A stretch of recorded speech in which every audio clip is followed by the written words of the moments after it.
Principal किसी भी student का आइडेंटिटी चेंज करने के लिए कैसे ऑथराइज्ड है? जी हाँ बताइए नमस्ते सर, मैं नागपुर महाराष्ट्र से हूँ। मेरा क्वेश्चन एड्रेस चेंज से रिलेटेड है। एड्रेस चेंज में पहले son of, daughter of, care of, इस तरह के 3 ऑप्शंस आते थे। आजकल सिर्फ केयर ऑफ का ऑप्शन आता है। बिल्कुल, क्योंकि हमने वो ऑप्शन हटा दिया है ईसीएमपी से ही, क्योंकि अब जो डॉटर ऑफ, जो केयर ऑफ सेक्शन है, उसको हम उसी में एक ही में इंक्लूड कर रहे हैं। मैं फिर से लास्ट में बोल रहा हूँ, न्यू इनरोलमेंट पे आप कोई लीनियंसी, कोई लिवरेज नहीं देंगे for the age group greater than 18 years. एक भी डॉक्यूमेंट में ओवरराइटिंग है, सस्पिशियस लग रहा है, या कोई भी इशू आपके लेवल पे दिख रहा है, आप उसको एक्सेप्ट नहीं करेंगे। मेरे पास नहीं भेजेंगे आप उसको पैकेट को। हमारे पास स्ट्रिक्ट ऑर्डर है from ministry of home affairs on the new enrolment. आप इस चीज को सीरियसली लीजिएगा। न्यू एनरोलमेंट में अगर क्यूसी में पास होता है, क्यूसी विल बी पेनलाइज, और एनरोलमेंट ऑपरेटर अगर हमें भेज रहा है वो भी पेनलाइज होंगे, और ज्यादा होंगे, क्योंकि अब जितने आधार बन गए हैं मैक्सिमम लोग आइडेंटिटी चेंज करवा रहे हैं। और आइडेंटिटी चेंज करने के लिए जो मैंने आपको बताया था, स्टैंडर्ड सर्टिफिकेट मैक्सिमम लोग यूज कर रहे हैं। आप स्टैंडर्ड सर्टिफिकेट नहीं लोगे for the name change, gadget notification हो ना हो, doesn't matter, standard certificate is not applicable.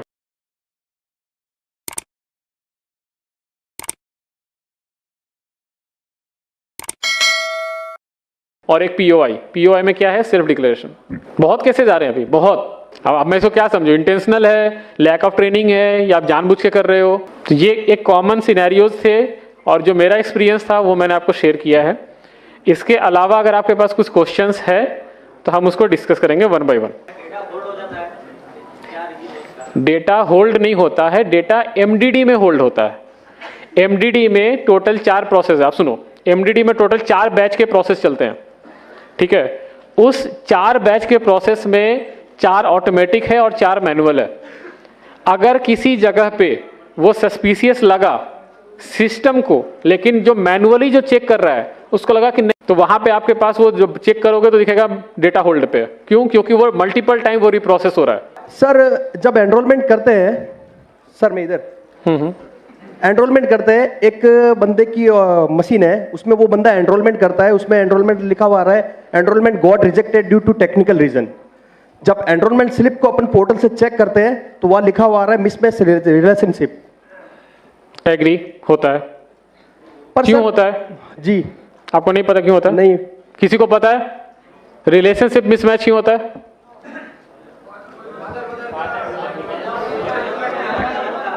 बता दिया आंसर। नहीं सर, उस बंदे का पर्टिकुलरली 16 स्लिप सेम कंडीशन में रिजेक्ट हुआ है, और आज तक 16 एनरोलमेंट ही किए उसने, सारे रिजेक्ट हो रहे हैं।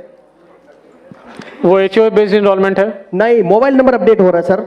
मोबाइल नंबर अपडेट है? Only mobile number update sir. एक मिनट मेंटेन साइलेंस।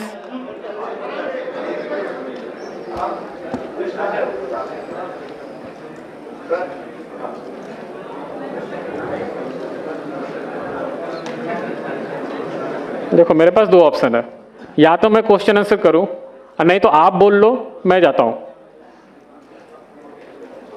मेरे पास नॉलेज है, इंफॉर्मेशन अगर आपको चाहिए तो ठीक है, नहीं चाहिए तो जैसे सिस्टम चल रहा हो चलता ही रहेगा, कुछ भी कर लो, आप सुधार नहीं सकते। एक क्वेश्चन है, क्वेश्चन 1 बाय 1 कीजिए, उसको एड्रेस करेंगे तो शायद जिसको नहीं पता उसको भी समझ में आएगा कि वो ऐसा प्रॉब्लम है। शायद मेरे लिए भी वो न्यू लर्निंग कर्व हो। एक साथ क्वेश्चन पूछोगे तो ना मुझे समझ में आएगा, ना मैं किसी का आंसर दे सकता हूं। हाँ, आप बोल रहे थे कि एचओए बेस्ड एनरोलमेंट नहीं है, बट वो मोबाइल नंबर अपडेट में बार बार इनकरेक्ट रिलेशनशिप में रिजेक्ट हो रहा है। जी सर। ठीक है, ये रिजेक्शन कोड गलत पिक कर रहा है, वो रिजेक्शन कोड नहीं होगा, वो गलत सेडा से पिक हो रहा है। या ईआईडी कुछ सैंपल आप निकाल के भेज देना रीजनल ऑफिस को, वो एनालिसिस करके आपको वापस बता। सर मैंने टेक सपोर्ट पे मेल किया था। टेक सपोर्ट नहीं, आप रीजनल ऑफिस अप्रोच कीजिए, रीजनल ऑफिस को बोलिए कि ये कुछ सैंपल ईआईडीज है 5-6 जो कि इस एरर कैटेगरी में रिजेक्ट हो रहे हैं, जो कि सिर्फ मोबाइल अपडेट है। सर उस पर्टिकुलर उस ऑपरेटर का ही हो रहा है। एग्जैक्टली यही मैं बोल रहा हूँ कि किसी एक पर्टिकुलर एक सिनेरियोज में हो रहा है ना, तो उस सिनेरियोज का एक एनालिसिस करना पड़ेगा, जो आपको रीजनल ऑफिस जो कि आपको उसका हेल्प करेगी। रीजनल ऑफिस के पास आप अपना एक केस ना आप रिटर्न में दे दो, हम एक बार रीजनल ऑफिस से बात करके आप इस पे रिवर्ट करें। Thank you sir, thank you. लिख लीजिए इसको। ठीक है, नेक्स्ट क्वेश्चन। जी हाँ बताइए। नमस्ते सर, मैं नागपुर महाराष्ट्र से हूँ। मेरा क्वेश्चन एड्रेस चेंज से रिलेटेड है। एड्रेस चेंज में पहले son of, daughter of, care of, इस तरह के 3 ऑप्शंस आते थे। आजकल सिर्फ केयर ऑफ का ऑप्शन आता है। बिल्कुल, क्योंकि तो हमने वो ऑप्शन हटा दिया है ECMP से ही, क्योंकि अब जो डॉटर ऑफ जो केयर ऑफ सेक्शन है उसको हम उसी में एक ही में इंक्लूड कर रहे हैं। सबके लिए सिंपल एक रूल। जी सर, दिक्कत इसमें होता है ना, महाराष्ट्र में क्या होता है, first name, middle name, last name होता है, तो उसमें दिक्कत नहीं होती। कुछ लोग MP साइड से आते हैं, उसका नाम होता है अशोक कुमार और पिता का नाम होता है मुकेश कुमार, तो वो लोग साथ में नहीं लिखते, वो नाम में फर्स्ट नेम में ही लिखते हैं अशोक कुमार और फिर नीचे में सन ऑफ का ऑप्शन होता था, तो वहाँ मुकेश कुमार, फिर एड्रेस स्टार्ट होता था। तो अभी साथ में लिखने के लिए उसके बाद डॉक्यूमेंट नहीं होता, उसके पास सिर्फ मुकेश कुमार का ही डॉक्यूमेंट रहेगा, पापा का नाम साथ में ऐड नहीं रहता उसके डॉक्यूमेंट में। नहीं, तो आप केयर ऑफ सेक्शन में ही उसको डाल दीजिए ना, मेरे पास तो रेस्पेक्टिव डॉक्यूमेंट आ गया ना उसका। जी जी, उनको क्यों चाहिए कि वो सन ऑफ ही लिखवाएं अपने आधार पे?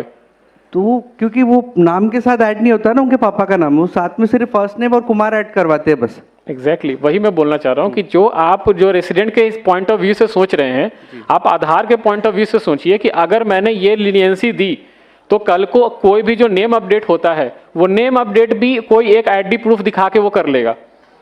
जो एक पैन कार्ड दिखाएगा वो बोलेगा कि ऊपर मेरा नेम है, नीचे फादर नेम है, आप उसको पिक कर लो। मैं क्यों पिक करूं उस चीज को? इसीलिए हमने उसको स्टैंडर्डाइज कर दिया है कि नहीं, केयर ऑफ सेक्शन ही रहेगा। आप जो एनरोलमेंट स्लिप में आप डालोगे उसके कॉरेस्पॉन्डिंग जो डॉक्यूमेंट होगा वहां पे अगर उनका नाम होगा तो वेल एंड गुड है, नहीं होगा तो हम उसको रिजेक्ट करेंगे। जी, और सर एड्रेस से रिलेटेड एक और क्वेश्चन है, अगर इलेक्ट्रिसिटी बिल हम ऐड कर रहे हैं प्रूफ ऑफ रेसिडेंट में, सुनो बाकी लोगों को भी समय दो। सर सेम एड्रेस से रिलेटेड पूछ रहा हूँ। ठीक है, दूसरे लोग भी पूछ लेंगे। सर सर एक एरर आ रही है, हम अपडेट किया कहाँ से बोल रहे हैं? जी सर। हाँ सर आधार कार्ड अपडेट किया, 4 दिन बाद साइट पे स्टेटस चेक किया, आधार इज सक्सेसफुली अपडेटेड जनरेटेड, लेकिन डेटा उसका डाउनलोड कर रहे हैं तो पुराना ही डेटा उसका शो कर रहा है। बिल्कुल हो सकता है। आधार अपडेट होने के बाद जो मैंने FMS तक आपको फ्रॉड मैनेजमेंट सिस्टम तक समझाया था, उसके बाद एक प्रोसेस होता है UID picker.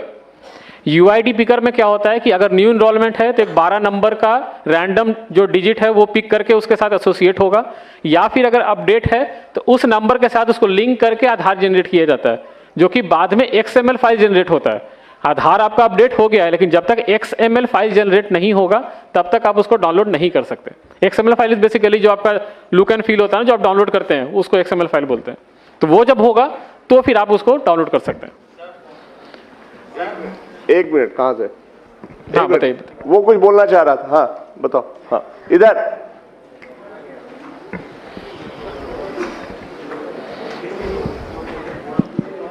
Ji sir, thank you. हाँ सर मैं ये बोलना चाह रहा था, जैसे इन्होंने बोला कि महाराष्ट्र में वो सरनेम की प्रॉब्लम आ रही है उनको, सरनेम, यही प्रॉब्लम हमारे साथ भी आई है कि जो बाय डिफॉल्ट हमारे उसमें क्लाइंट में है उसमें सिर्फ केयर ऑफ आता है, उसमें हम कुछ नहीं टाइप कर सकते, सन ऑफ वगैरह, जैसे हम उसमें स्लैश टाइप करते हैं उसको नहीं लेता है वो। लेकिन यही अगर हम ऑनलाइन करता है कोई तो उसमें वो ले लेता है। लोग हमारे पास आते हैं कि हमने उनको रिफ्यूज़ किया, हमने उनको बेवकूफ़ बनाया, लेकिन उन्होंने खुद किया या किसी और से ऑनलाइन करवाया उन्होंने, तो वो उनका बन के भी आ गया। ठीक है, वैलिड पॉइंट नोटेड, हम देखेंगे इस पे, वैलिड पॉइंट है। हमारे टीम से कोई इस पॉइंट को नोट कर लीजिएगा कि ECMP क्लाइंट में ऑप्शन नहीं आ रहा है, SSUP में ही ऑप्शन है। Next question, 1 by 1।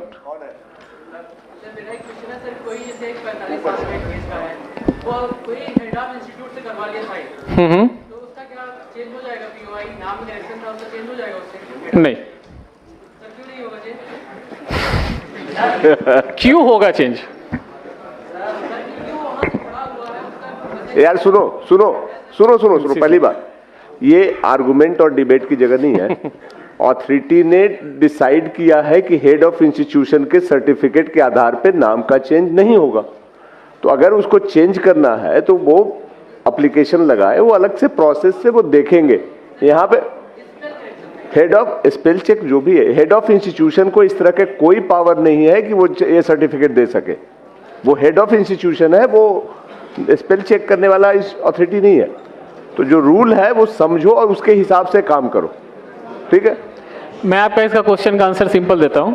तो एक मिनट, थोड़े दिन रुक जाइए, नया लिस्ट आ जाएगा। हाँ हाँ, नहीं कर लीजिए। नहीं देखिए, आप ऐसे समझिए, हेड ऑफ द इंस्टीट्यूट है, जो प्रिंसिपल, मैं इसे प्रिंसिपल मान के चलता हूँ। अगर आप इस तरह के केसेस को सबको बोले कि नहीं ये पास हो जाना चाहिए, तो स्कूल में ही आप समझो कि सारे नाम जब अपडेट करवा लेंगे। गीता जो है GEETA से GITA हो जाएगी। जो क्यों? क्योंकि है प्रिंसिपल ने लिख के दे दिया है। प्रिंसिपल कैसे किसी का आइडेंटिटी प्रूफ बन सकता है? Sir my query UCL related. एक मिनट।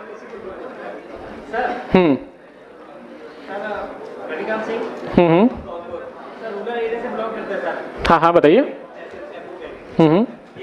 बच्चा 6 क्लास में पढ़ रहा सर, ठीक है। ऐसे पर उसके आधार में रिकॉर्ड है PRABIN, ठीक है सर, और डेट ऑफ बर्थ भी उसकी जो भी है एज पर स्कूल रिकॉर्ड है उसका नाम है PRAGWN, ठीक है सर। अब ये बताओ उसको किसके बिहाफ पे हम चेंज कर सकते हैं सर? आपने पहले वो नाम पे क्यों आधार बनवाया? क्या सर? आपने पहले उस नाम पे आधार क्यों बनवाया? बच्चे अब वही तो कह रहे सर, आधार पैन नहीं, सिंपल सॉल्यूशन है।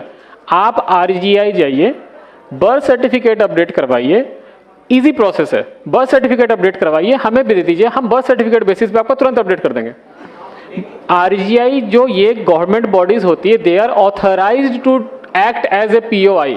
प्रिंसिपल, हेडमास्टर नहीं ऑथराइज्ड हैं POI को प्रूफ करने के लिए। यार सुनो, कॉलम आ रहे सर, हेड ऑफ इशू आ रहे हैं तो उसमें, और मतलब रजिस्टर ऑफिसर भी आ रहे हैं सर, मतलब आप ही ऑप्शन दिए हुए हैं सर, दोनों ऑप्शन है सर।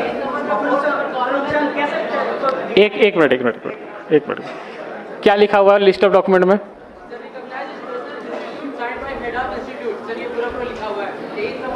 उसमें रजिस्टर ऑफिसर दे देगा सर J1। हमने, हाँ ठीक है। अब आप बोल रहे हो प्रिंसिपल का, मुझे पता कैसे चलेगा कोई प्रिंसिपल ग्रुप A ऑफिसर है? ग्रुप A ऑफिसर है, मुझे कैसे पता चलेगा? लेक्चरर क्या होता है सर? लेक्चरर तो ग्रुप रजिस्टर ऑफिसर नहीं होता। नहीं होता। आपके गांव में होता होगा, आप ऐसे समझो, आपको मैं बता रहा हूँ। IIT जानते हो ना आप लोग? IIT का जो प्रोफेसर होता है ना, वो ग्रुप A ऑफिसर नहीं होता। आप देखो, आप रेसिडेंट पर्सपेक्टिव से जो क्वेश्चन पूछ रहे हो ना, आप मेरे पर्सपेक्टिव से देखो कि अगर मेरे पास ना ऐसे करोड़ों सिनेरियोज होते हैं, अगर मैं ऐसे सिनेरियोज पिक करके मैं पैकेट पास करूं ना, तो ऐसे n नंबर ऑफ केसेस और बनेंगे। नहीं सर, उनको डिक्लाइन करने का एक प्रॉपर रीजन तो दीजिए कि हम उनको ये बोल सके इस वजह से हम नहीं बना रहे इनको। आप रेगुलर POI डॉक्यूमेंट लेके चाहते कि हम फोर्सफुली हम बनाना चाहते हैं। नहीं सी, अभी बनाना नहीं है सर। आप देखिए, न्यू इनरोलमेंट जो है, आप सुनो, मेरा नाम XYZ था, ठीक है। XYZ मेरा नाम आधार में बन गया, ठीक है। XYZ आधार में नाम बन गया, अब मुझे उसको XYA करवाना है, ठीक है। आप कोई भी रेगुलर POI डॉक्यूमेंट ले आइए, हम उसे अपडेट कर देंगे, लेकिन ऐसे डॉक्यूमेंट लेके मत आइए जो कि किसी का डिक्लेयर्ड होगा। अब एक सवाल इधर से ले रहे हैं। एक minute. Sir my query UCL। Maintain silence first. हाँ सर बताइए। Sir maximum time of update 3 महीने 4 महीने तक होल्ड में रहता है, और उसके बाद में अंडर प्रोसेस ही लिखा हुआ आता है, भले ही हमने केवल मोबाइल नंबर अपडेट किया हो।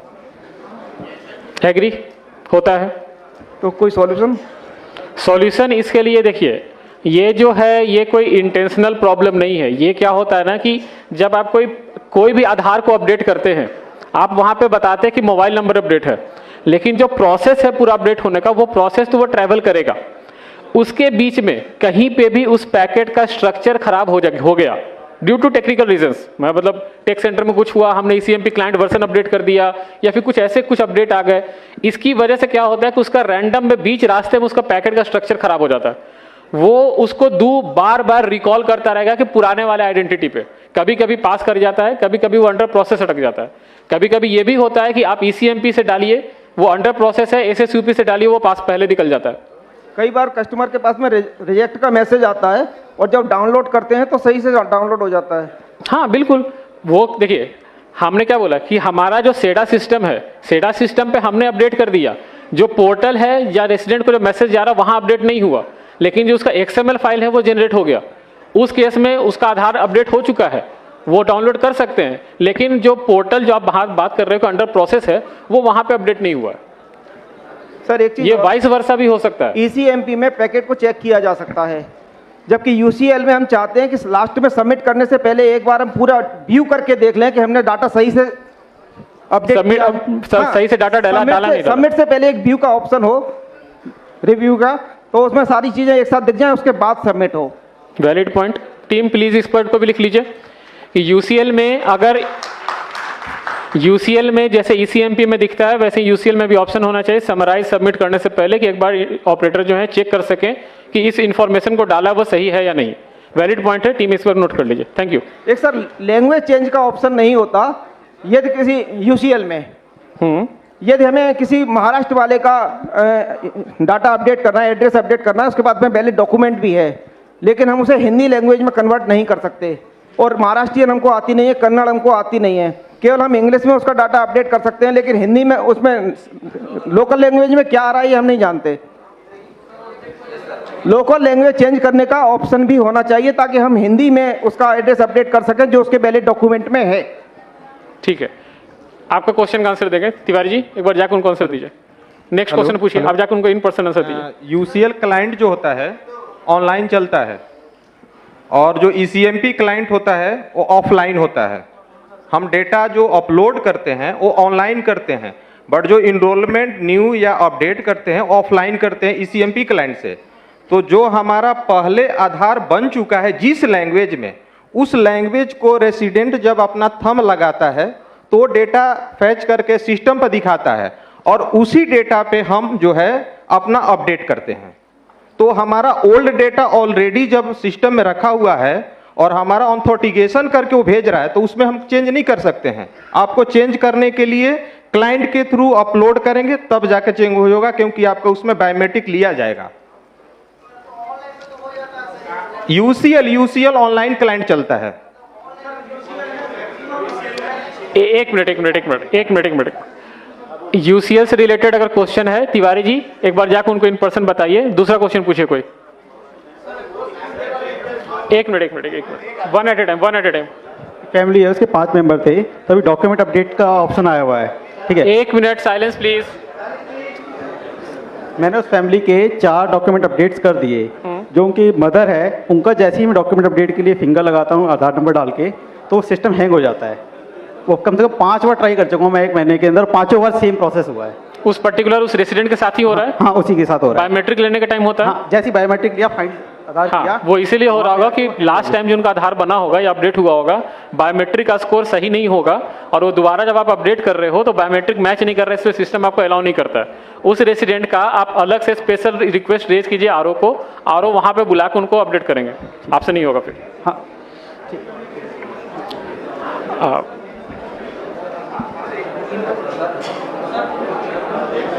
सर जैसे नेम की, डेट ऑफ बर्थ और जेंडर की लिमिट है तो बायोमेट्रिक की लिमिट तो नहीं है? बायोमेट्रिक अपडेट करने की नहीं, यस, कोई लिमिट नहीं। हाँ, जितनी बार चाहे करवा सकते हैं। Thank you. चलिए क्लोज कर सकते हैं। बाकी सवाल आप लोग अपने अपने लिख के दे दीजिए, हम लोग कलेक्ट कर लेंगे। हमारे ऑफिसर्स यहाँ पे हैं, दे विल कलेक्ट। आप एक काम कीजिए, देखिए सबका क्वेश्चन तो मैं नहीं ले सकता हूँ, जो मोटा मोटी क्वेश्चन था और जो एरर था वो मैंने आपको समझा दिया। मेरे पास एक क्वेश्चन भी आया कि डेटा प्रोसेस एरर में क्यों रिजेक्ट होता है। मैंने अभी बताया आपको कि डेटा प्रोसेस और जो टेक्निकल एरर्स है ये इसलिए इसका नाम रखा गया क्योंकि इसका जो एग्जैक्ट डिटेल्स है वो अगर मैं आपको समझाऊं या रेसिडेंट को समझाऊं तो नहीं समझ में आएगा। आप एक काम कीजिए, आपके जो क्वेश्चंस हैं आप कंसोलिडेट करके CSE टीम लीडर्स को, मेंबर्स को दीजिए, वो एक बार उनके थ्रू हमारे पास आएगा, हम उसको एड्रेस करके आपके पास वापस भिजवा देंगे। ठीक है? और एक चीज, one last thing, please maintain silence. सब लोग प्लीज शांति बनाओ, सबके सवाल नहीं हो सकते हैं, बहुत समय उतना नहीं है, पर पर्पस वो नहीं है। उन्होंने बहुत कुछ बताया है, बाकी आप दे दो। लास्ट चीज आप, सॉरी सर, एक मिनट, लास्ट चीज आप लोग एक बार ध्यान रखिए, न्यू इनरोलमेंट प्लीज। बैठ जाओ ऊपर, सुनो कौन है सरदार जी? बैठ जाइए आप लोग ऊपर सारे, प्लीज। न्यू इनरोलमेंट जो मैंने पहले भी बोला था, मैं फिर से लास्ट में बोल रहा हूँ, न्यू इनरोलमेंट पे आप कोई लीनियंसी, कोई लिवरेज नहीं देंगे for the age group greater than 18 years. एक भी डॉक्यूमेंट में ओवर राइटिंग है, सस्पिशियस लग रहा है या कोई भी इशू आपके लेवल पे दिख रहा है, आप उसको एक्सेप्ट नहीं करेंगे, मेरे पास नहीं भेजेंगे आप उसको पैकेट को। हमारे पास स्ट्रिक्ट ऑर्डर है from ministry of home affairs on the new enrollment, आप इस चीज़ को सीरियसली लीजिएगा। न्यू इनरोलमेंट में अगर क्यूसी में पास होता है, क्यूसी विल बी पेनलाइज्ड, और इनरोलमेंट ऑपरेटर अगर हमें भेज रहा है वो भी पेनलाइज होंगे और ज़्यादा होंगे, क्योंकि अब जितने आधार बन गए हैं मैक्सिमम लोग आइडेंटिटी चेंज करवा रहे हैं, और आइडेंटिटी चेंज करने के लिए जो मैंने आपको बताया था स्टैंडर्ड सर्टिफिकेट मैक्सिमम लोग यूज़ कर रहे हैं। आप स्टैंडर्ड सर्टिफिकेट नहीं लोगे for the name change, gadget notification हो ना हो doesn't matter, standard certificate is not applicable. ये 2 पॉइंट आप ध्यान रखेंगे आगे से जब भी इनरोलमेंट या अपडेट कीजिएगा। Standard certificate for old POI और न्यू इनरोलमेंट में हर एक टैब्स में मुझे डॉक्यूमेंट चाहिए और वैलिड डॉक्यूमेंट चाहिए। क्लियर है? Yes, no? Okay, thank you and have a good day.